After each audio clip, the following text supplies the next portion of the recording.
impressions of the Jets summer?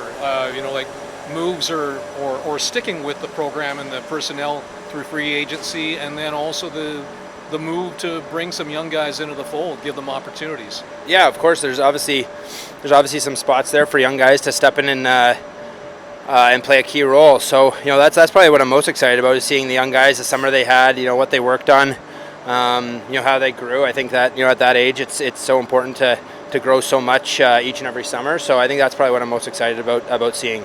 Mark, you said last year when you signed, one of the reasons was this team was making it clear that they were trying to win every year. How does that statement square with the loss of a lot of established players over this summer and not replacing them with established players?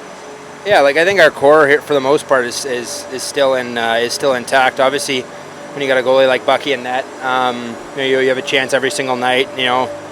With JMO, one of the best defenders in the league.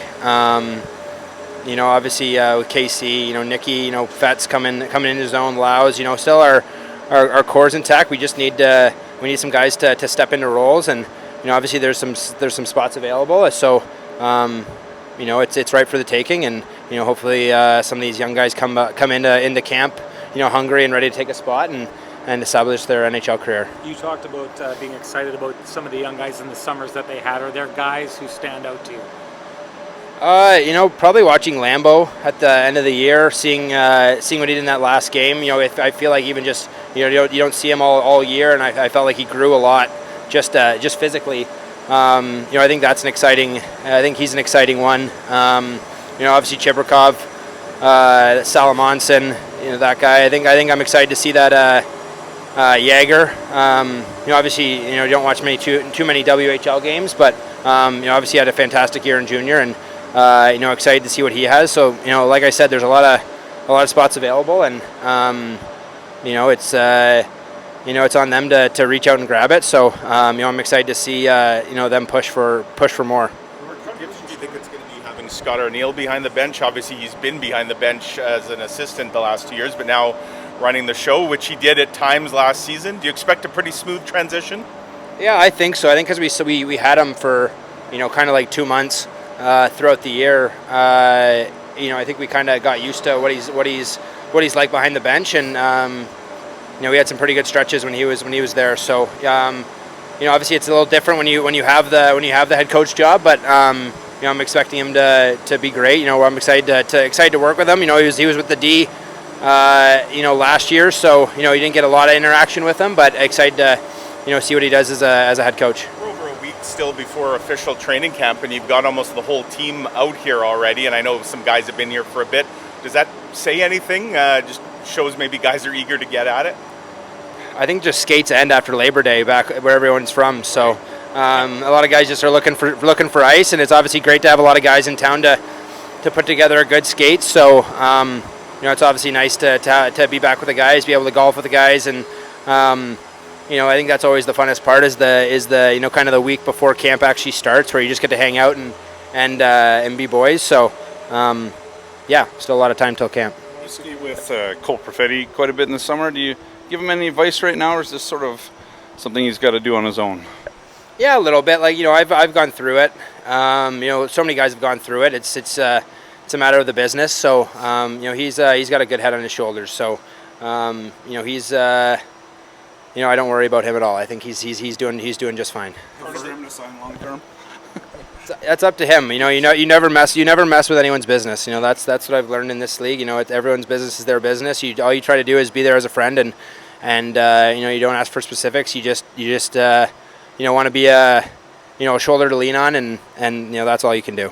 How close you are with to longtime teammates, and you lost a few in Brendan and Nate. I know Tyler and Sean weren't here that long, but what have you lost, I guess, maybe in the room with guys like Brendan and Nate now being gone, and how do you replace them?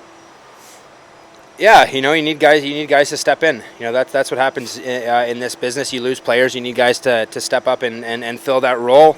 I think obviously Dilly's a big loss. Did a lot for us. Tough guy, hard to play against. So, but at the end of the day, you just wish them the best. They're all great friends, and we need guys to step in and take the bull by the horns and go from there. I know you talk about good friends, but it's like to get Eric Comrie back in the fold. A guy, obviously, you're very close with. Happiest day, that's for sure. I was one of the I was happier than he was. Obviously very happy to have Eric back. One of my closest friends. I don't think I can put into words how excited I am that he's back. Mark, because you're starting your new contract that will ostensibly make you a Jet for life, in what ways do you feel that you're maybe sort of like a young elder statesman?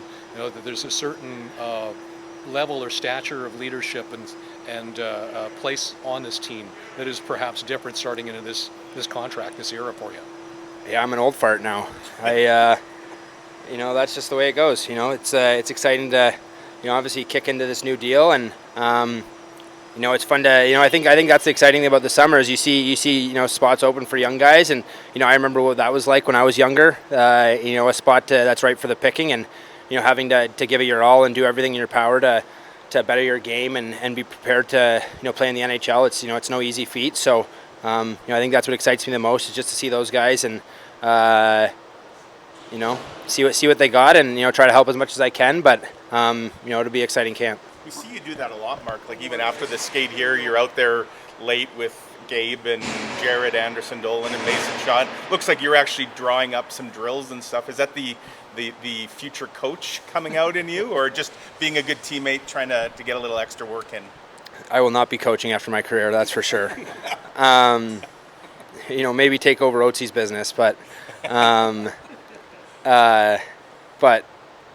think to be honest, it's more selfish than anything. I have thoughts that I want to work on, and obviously with Gaber, I have some thoughts for him and for Shazi and Jad to come in and join. I'm always welcoming guys to work on stuff and work on things in their game. A lot of it is thoughts about my own hands and things that I'm trying to work on, but it's stuff that everyone obviously can work on. But I love when guys stay on late and try to work. That's how you gain my respect right away. Is you want to stay on and work on your game. You got my vote. So I love seeing that, and Gaber's a guy who I have a lot of faith in, and always ready to push him for more. Just a quick non-hockey one, but has Morgan Barron made sure to let you know that he shattered your Manitoba Open record? Well, it was Dylan Sandberg. Sorry, not Morgan Barron. Morgan Barron was a year ago. Dylan Sandberg this year, yes. I saw him yesterday. I didn't see him at the rink, and I golfed with him yesterday, and I was very congratulatory. It was so impressive. I was on a flight at the time too, and so I never get Wi-Fi on the flights, and I got it so I could follow along. So I was very pumped for him. That's no easy feat to go 2 over on that day one, and he had looks at birdie too that he could have shot lower. So that's amazing. That's no easy feat. So I'm proud of him, and he took some money off me yesterday. So. Then a little pissed. How are these days different from training camp days? Once things get going in earnest. Way more fun before camp, that's for sure.